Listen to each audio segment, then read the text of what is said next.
Good afternoon, I'm Alain Richard. I'm an engineer with Bestech, volunteer on the Place des Arts project acting as the chair of the board. I'm Stéphane Gauthier, directeur général et culturel of the Carrefour Francophone and volunteer at la Place des Arts since, the founding of the project. So Stéphane, talk to me about where we are situated. Well, we're on the corner of Larch Street and Elgin Street, downtown Sudbury. And this is where we chose to build La Place des Arts du Grand Sudbury. We're in front of what used to be the old railway station before it was built down the road. And it used to be an old hotel, the King Edward. And surprisingly, when we decontaminated the soil, we found old bricks that we're going to put into La Place des Arts. So that's one of the features. But one of the features that's really getting people talking right now is the Cortene steel. So Alain and I want to explain what it is, what it's used for, and why we chose that material. So let's start maybe with the technical side, Alain, because that's rust. Rust can be messy. Yes, it is.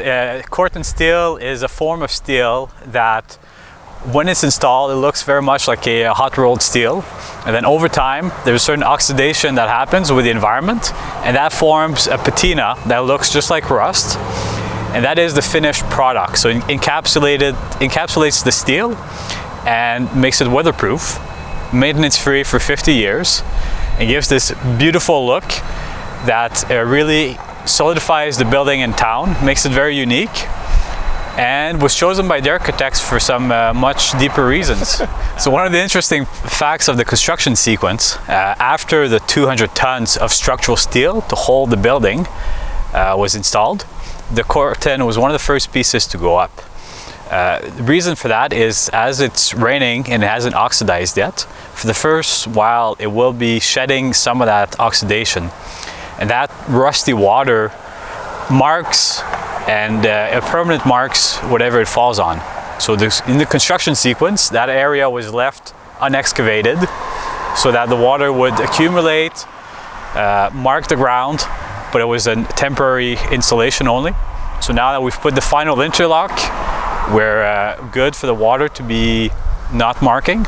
And for the long term, there's a specialized channeling that contains the water and addresses it, as opposed to it falling on the ground. In addition to that, the metallurgy of the Cortene reacts with other materials.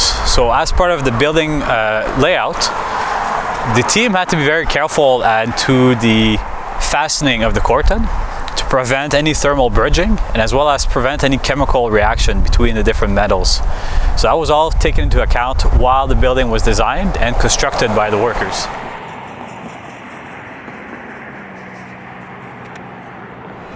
We asked Bélanger Salach and Moria Matsushima, that teamed up for the architecture of the building, to reflect upon the presence of Francophones in Sudbury, but especially the arts and culture heritage. And we did a literary tour, we read books, I mean, we did the whole 9 yards, but at the end, Louis had this very funny ask. He said, there's just too much information.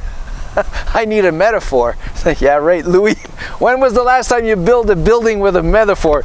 And well, he had a perfect example, Science North. And he said, I need a very powerful imagery so that we can build upon it. So we got to work. We had a lot of pieces together, and the metaphor is quite simple. It's the Big Bang that many people know, the great explosion that gave the Sudbury Basin, but it's also, for the Francophones, le Big Bang culturel. So the 1970s, when